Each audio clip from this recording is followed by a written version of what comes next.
Israel और Yemen के Houthi विद्रोहियों के बीच तनाव अब और खतरनाक स्तर पर पहुंच गया है। ताजा जानकारी के अनुसार इजराइल ने यमन की राजधानी सना पर एयर स्ट्राइक की है, जिसमें हूती समूह के प्रधानमंत्री अहमद अल रहावी के मारे जाने की खबर है। यमनी मीडिया चैनल अल जुमूरिया और अखबार एडन अल गद ने दावा किया कि यह हमला एक अपार्टमेंट पर हुआ, जिसमें उनके कुछ साथी मारे गए हैं। हालांकि इजराइल ने अब तक इस हमले की आधिकारिक पुष्टि नहीं की है। इस दिन एक और बड़ा हमला हुआ, जिसमें हूती समूह के शीर्ष 10 मंत्रियों को निशाना बनाया गया।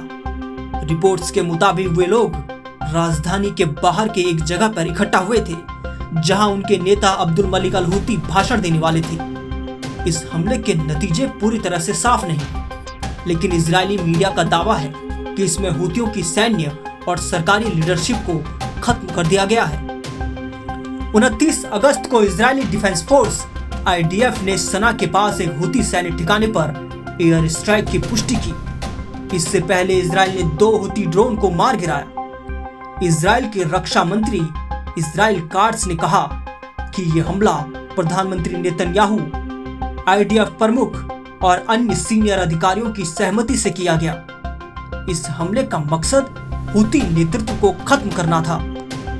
तो दूसरी ओर हूती समूह ने इजराइल के इन दावों को पूरी तरह से खारिज किया।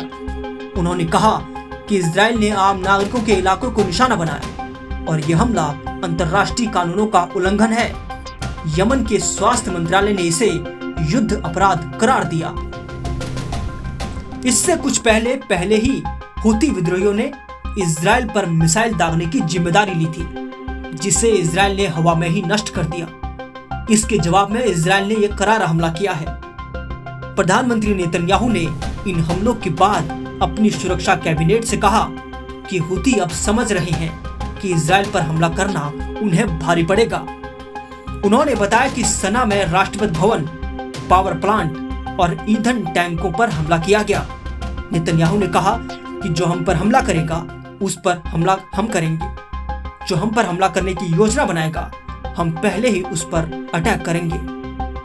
इस पूरे घटनाक्रम से साफ है कि इजराइल अब अपनी सुरक्षा को लेकर और भी सख्त रुख अपना चुका है और अब वो किसी भी खतरे का जवाब पूरी ताकत से देने को तैयार है। तो वहीं हूती समूह भी पीछे हटने के मूड में नहीं दिख रहा, जिससे ये टकराव और भी गहरा हो सकता है।